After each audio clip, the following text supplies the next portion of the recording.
என்னோட பேரு அருள் சத்யா. எனக்கு இப்போ 20 வயசு தான் ஆகுது.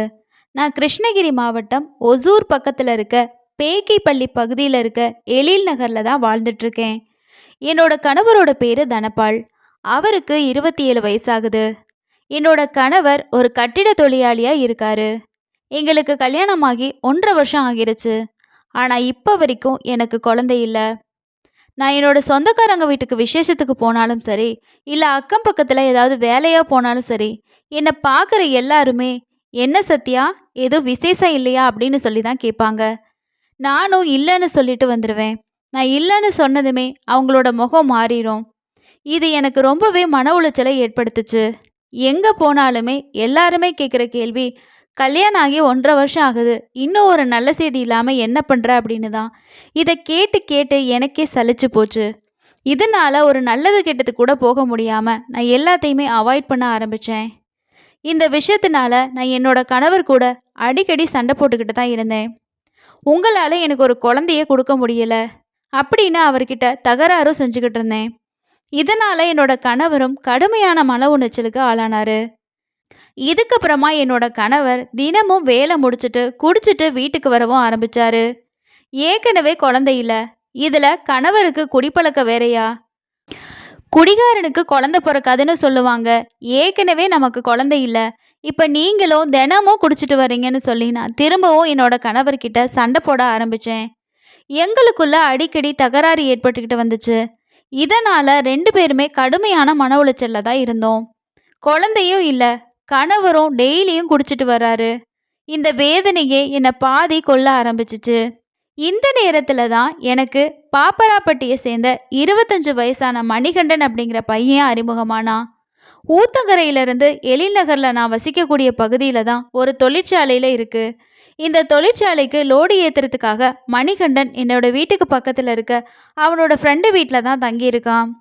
அடிக்கடி அவனை நான் சந்திக்கிற வாய்ப்பும் எனக்கு கிடச்சிச்சு. அவனை பார்த்ததுமே எனக்கு பிடிச்சி போச்சு. அதுக்கப்புறமா எங்கள் 2 பேருக்கும் பழக்கமும் ஏற்பட்டுச்சு. ஒரு கட்டத்தில் நானும் அவனும் எங்களோட செல்ஃபோன் நம்பரை பரிமாறிக்கிட்டு மணிக்கணக்கில் ஃபோனில் பேச ஆரம்பித்தோம். ஒரு கட்டத்தில் எங்களோட இந்த பழக்கம் தகாத உறவாகவும் மாறிச்சு. ஃபோன்லேயே எவ்வளோ நாள் தான் பேசிகிட்டு இருக்கிறது, நாம் 2 பேரும் தனிமையில் சந்திக்கணும்னு சொல்லி சொன்னேன். அந்த நாளுக்காகவும் நாங்கள் காத்துட்ருந்தோம். நினச்ச மாதிரியே என்னோட கணவர் அன்னைக்கு சொந்த ஊருக்கு போயிட்டாரு. இந்த தகவலை நான் என்னோட காதலனான மணிகண்டன் கிட்ட சொன்னேன். அவனுமே ஆசையாக என்னோட வீட்டுக்கு நைட்டு வந்தான். அதுக்கப்புறம் நானும் அவனும் தனிமையில் உல்லாசமாக இருக்க ஆரம்பித்தோம். எனக்கு குழந்தை இல்லாததால் எங்களுக்கு அந்த நேரத்தில் யாருமே இடையூறாக இல்லை. அந்த வீட்டில் நானும் அவனும் மட்டும்தான் இருந்தோம். இதுக்கப்புறமா அடிக்கடி நாங்கள் 2 பேரும் சந்தித்து பலமுறை உல்லாசமாக இருந்துக்கிட்டு வந்தோம். என்னோட கணவர் டெய்லியுமே குடிச்சிட்டு மது போதையில் வந்து தூங்கிடுவார். குடிப்பழக்கத்துக்கு அடிமையானதுக்கு அப்புறமா என்னோட கணவர் என் கூட இல்லற வாழ்க்கையில் ஈடுபடுறதே இல்லை. நான் எப்பயாவது அவர் வற்புறுத்தி அவர் கூட சண்டை போட்டால் மட்டும்தான் என் கூட அவர் இல்லற வாழ்க்கையில் ஈடுபடுவார். இதனால் அவரோட வாழ்க்கையவே நான் வெறுத்து போயிருந்துச்சு. 20 வயசில் என்னோட வாழ்க்கை இப்படி ஆகிருச்சு அப்படின்னு நான் ரொம்பவே மன உளைச்சலில் இருந்தப்போ தான் எனக்கும் மணிகண்டன் கூட அறிமுகம் ஏற்பட்டுச்சு. என்னோட உடல் சுகத்துக்காக அவன் கூட நான் நெருங்கி பழகவும் ஆரம்பித்தேன். ஆரம்பத்தில் என்னோட கணவர் எப்பயாவது ஊருக்கு போவாரான்னு பார்த்துக்கிட்டு இருந்து அந்த சமயத்தில் மணிகண்டன் கூட உல்லாசமாக இருந்ததுக்கப்புறமா அவன்கிட்ட கிடைக்கக்கூடிய இந்த சுகமானது எனக்கு இன்னும் வேணும் அப்படின்னு தோண ஆரம்பிச்சிச்சு. இதனால் எப்பெல்லாம் என்னோட கணவர் வெளியூருக்கு போவார்னு சொல்லி காத்திருந்தேன். என்னோட கணவர் வெளியூருக்கு செல்கிறப்பெல்லாம் நான் மணிகண்டன் கிட்ட இந்த தகவலை சொல்லி அன்னைக்கு நைட்டு முழுக்க அவன் கூட என்னோட வீட்டில் என்னோட ஆசைகளை தீர்த்துக்க ஆரம்பித்தேன். இப்படியே இரவுலையும் எங்களோட உல்லாச வாழ்க்கை ரொம்பவே சந்தோஷமாக போய்கிட்டு இருந்துச்சு. ஒரு நாள் எதர்ச்சியாக மணிகண்டன் என்னோட வீட்டில் இருந்து காலையில் போகிறப்ப ஒருத்தர் பார்த்துட்டாரு. இந்த தகவலை என்னோட கணவர்கிட்ட அவர் சொல்லிட்டாரு. நீ வெளியூருக்கு போகிற சமயத்தில் மணிகண்டன் உன்னோட வீட்டுக்கு வந்து போகிறதா அவர் சொல்லியிருக்காரு. இதை கேட்டு என்னோட கணவர் அதிர்ச்சி அடைஞ்சு அதுக்கு அடுத்த நாளே வெளியூர்லேருந்து வீட்டுக்கு வந்துட்டாரு. வீட்டுக்கு வந்த அவர் இது பற்றி என்கிட்ட கேட்டு சண்டை போட ஆரம்பித்தார். அப்போ தான் என்னோட கணவருக்கு எனக்கும் மணிகண்டனுக்கு இடையில ஒரு தவறான உறவு இருக்க விஷயம் அவருக்கு தெரிஞ்சிச்சு. இதுக்கப்புறமா என்னை கண்டிக்கவும் ஆரம்பித்தார்.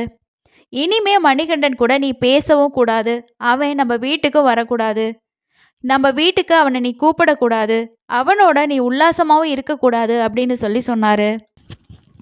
என்னோட கணவர் இதெல்லாம் சொல்லும்போது எனக்கு அவர் மேலே கோவமாக தான் இருந்துச்சு. என்னோட சந்தோஷமான வாழ்க்கைக்கு இவர் இடையூறாக இருக்காருன்னு தோணுச்சு. நான் அவர் சொன்ன எதையுமே கேட்கவே இல்லை. தொடர்ந்து நான் மணிகண்டன் கிட்ட பேசி பழகிட்டு தான் வந்தேன். ஒரு கட்டத்தில் என்னோட கணவர் ஆத்திரத்தோட உச்சிக்கே போயிட்டு என்னை அடித்து கொடுமைப்படுத்த ஆரம்பித்தார். இந்த விஷயத்த நான் மணிகண்டன் கிட்ட சொன்னேன். என்னோட கணவர் உன்கிட்ட பேசக்கூடாதுன்னு சொல்கிறாரு, உன் கூட பழகக்கூடாதுன்னு சொல்கிறாரு.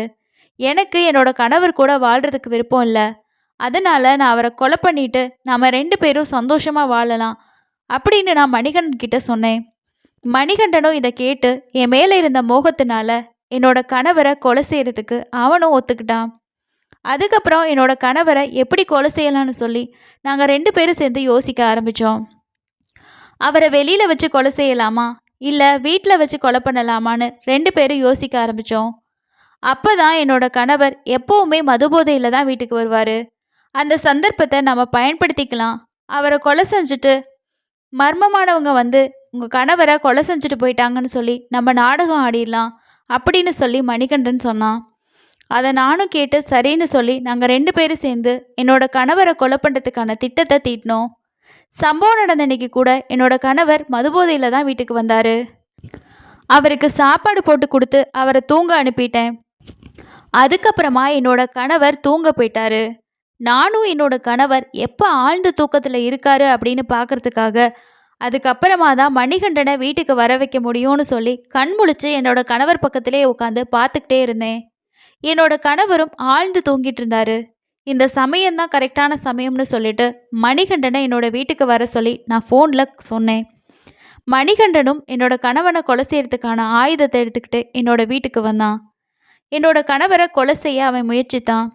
நள்ளிரவுக்கு மேலே என்னோட வீட்டுக்கு வந்த மணிகண்டன் தூங்கிட்டு இருந்த என்னோட கணவனான தனபாலை கத்தியால் வெட்டிட்டான்.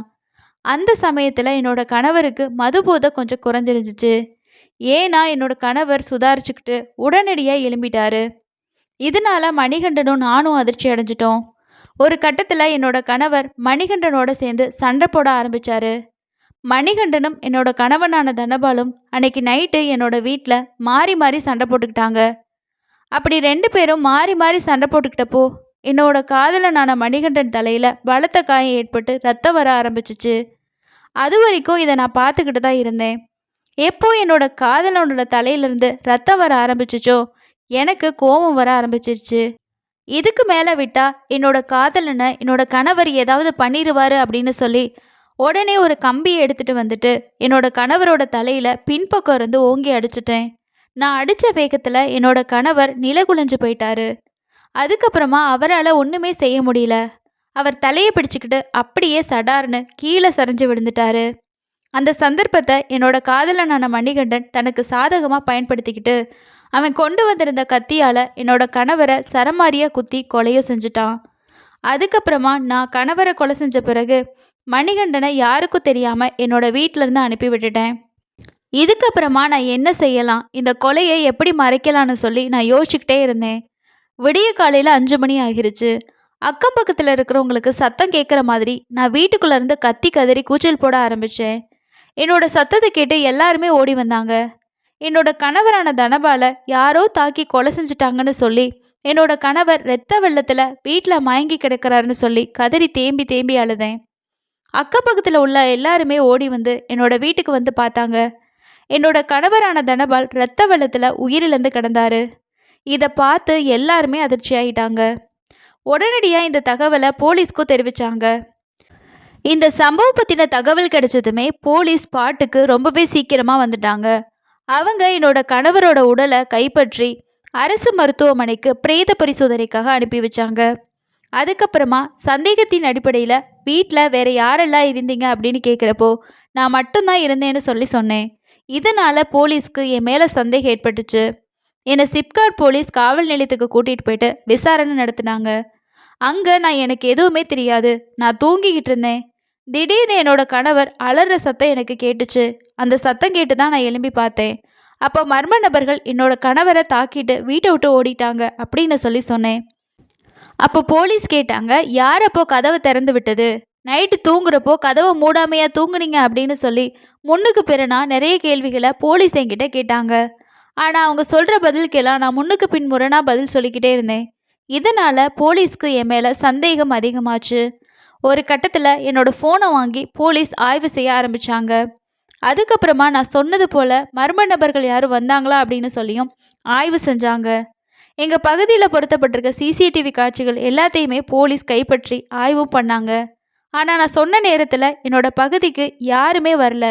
அந்த நேரத்தில் ஆள் நடமாட்டமே இல்லை அப்படிங்கிறத சிசிடிவி ஃபுட்டேஜ் மூலமாக போலீஸ் கன்ஃபார்ம் பண்ணிட்டாங்க. இதுக்கப்புறமா போலீஸ் என்கிட்ட வந்து, உன்னோட ஏரியாவில் எந்த ஒரு மர்ம நபருமே நீங்கள் சொல்லக்கூடிய டைமுக்கு நடமாட்டமே இல்லை, அப்புறம் எப்படி உங்கள் வீட்டுக்கு மர்ம நபர்கள் வந்து உன்னோட கணவரை தாக்கிட்டு போக முடியும்னு சொல்லி திரும்பவும் என்கிட்ட கிடுக்குப்பிடி விசாரணையை மேற்கொண்டாங்க. என்னோட செல்ஃபோனை ஆய்வு செஞ்சப்போ நள்ளிரவு நான் மணிகண்டனுக்கு ஃபோன் பண்ணது என்னோட வீட்டுக்கு வர வச்சதை போலீஸ் கண்டுபிடிச்சிட்டாங்க. நைட்டு யாருக்கு நீங்கள் ஃபோன் பண்ணீங்க, எதுக்காக ஃபோன் பண்ணீங்க, மணிகண்டன் யாருன்னு சொல்லி இன்னுமே போலீஸ் கிடுக்குப்பிடி விசாரணையை ஆரம்பிச்சிட்டாங்க. இதனால் இதுக்கு மேலே நம்ம போலீஸை சமாளிக்க முடியாது. அதனால் போலீஸ் எல்லா உண்மையும் கண்டுபிடிச்சிட்டு முன்னாடி நானே பயந்து போயிட்டு எல்லா உண்மையுமே அவங்கக்கிட்ட சொல்லிட்டேன். எனக்கு இன்னும் குழந்தை இல்லை. அந்த சமயத்தில் எனக்கும் மணிகண்டனுக்கும் பழக்கம் ஏற்பட்டுச்சு. கணவருக்கும் குளிப்பழக்கத்துக்கு அடிமையாயிட்டாரு. என்னோட உடல் சுகத்துக்காக நான் அடிக்கடி மணிகண்டனை என்னோட வீட்டுக்கு வர வச்சு நானும் மணிகண்டனும் உல்லாசமாக இருக்க ஆரம்பித்தோம். இந்த விவகாரம் என்னோட கணவருக்கு தெரிஞ்சிருச்சு. அவர் என்னை கண்டிக்கவும் ஆரம்பித்தார். இதனால் என்னோட கள்ளக்காதலுக்கு இடையூறாக இருக்கிறனால என்னோட கணவரை கொலை செய்கிறதுக்கு நாங்கள் திட்டமிட்டோம். நானும் என்னோட கள்ளக்காதல் மணிகண்டனும் சேர்ந்து என்னோட கணவர் தூங்கிட்டு இருக்கப்போ கத்தியால் அவரை வெட்டி கொலை செஞ்சோம். இந்த சமயத்தில் போதையில் தூங்கிட்டு இருந்த என்னோட கணவர் எழும்பி அந்த தாக்குதலை தடுக்க ஆரம்பித்தார். இதுக்கப்புறமா ஒரு கட்டத்தில் என்னோட காதலனுக்கும் என்னோட கணவனுக்கும் சண்டை ஏற்பட ஆரம்பிச்சிச்சு. என்னோட காதலுக்கு தலையில் பலத்த காயம் ஏற்பட்டப்போ நான் அங்கே இருந்த கம்பி எடுத்துகிட்டு வந்து என்னோட கணவரோட தலையில் அடிச்சிட்டேன். அதில் சரிஞ்சு விழுந்த அவர் அதுக்கப்புறம் இறந்து போயிட்டாரு. இதுதான் அன்னைக்கு நடந்துச்சுன்னு சொல்லி எல்லா உண்மையுமே நான் போலீஸ்கிட்ட சொல்லிட்டேன். போலீஸுமே இந்த விஷயத்தை கேட்டு ரொம்பவே அதிர்ச்சி ஆயிட்டாங்க. இதுக்கப்புறமா போலீஸ் என்னை அரெஸ்ட் பண்ணி சிறையிலேயும் அடைச்சாங்க. நான் கொடுத்த வாக்குமூலத்தின் அடிப்படையில் போலீஸ் மணிகண்டனையும் தேடிட்டு வந்தாங்க. அதுக்கப்புறமா அவனையும் கைது செஞ்சு மருத்துவமனைக்கு கூட்டிகிட்டு போயிட்டு அவனோட காயத்துக்கு கட்டு போட்டு அவனையுமே சிறையில் அடைச்சாங்க. என்னோட கணவரை கொலை பண்ண வழக்கில் என்னையும் மணிகண்டனையும் அரெஸ்ட் பண்ண போலீஸ் கோர்ட்டில் ஆஜர்படுத்தி சிறையில் அடைச்சாங்க. கள்ளக்காதலுக்கு இடையூறாக இருக்கிறதுனால கணவரையே கொலை செஞ்ச இந்த சம்பவம் அந்த ஏரியா ஃபுல்லாக ரொம்பவே பரபரப்பாக பேசப்பட்டுச்சு. கல்யாணம் ஆன எல்லாருக்குமே ஒரு வருஷத்தில் குழந்தை பிறக்கிறதில்ல. சில பேர் பல வருஷங்களாக எத்தனையோ ட்ரீட்மெண்ட் எடுத்துகிட்டு இருக்காங்க. குழந்தை இல்லை அப்படிங்கிறதுக்காக இன்னொரு தவறான உறவு மூலமாக தான் நம்ம குழந்தை பெற்றுக்கவோ இல்லை சந்தோஷமாக இருக்க முடியும் அப்படின்னு நினச்சா அது ரொம்ப ரொம்ப தப்பு. எந்த ஒரு உறவுமே ஆரம்பத்தில் ரொம்பவே நல்லா இருக்கும். இது மாதிரி ஒரு உறவு கிடைக்கலன்னு இருக்கும். ஆனால் அது மூலமாக நடக்கக்கூடிய விபரீதம் நம்மளோட வாழ்க்கையே புரட்டி போடும்னு சொல்லி இது போன்ற நிறைய சம்பவங்கள் மூலமாக நமக்கு தெரியுது. தகாத உறவு அப்படிங்கிற சாக்கடை என்றைக்குமே சிறை அப்படிங்கிற ஒரு இடத்துல தான் நம்மளை கொண்டு போய் விடும். இந்த சம்பவம் பற்றி நீங்கள் என்ன நினைக்கிறீங்கன்னு சொல்லிட்டு கீழே இருக்க கமெண்ட் செக்ஷனில் ஷேர் பண்ணுங்கள். அடுத்த இன்னொரு சம்பவத்தில் சந்திக்கலாம். நன்றி.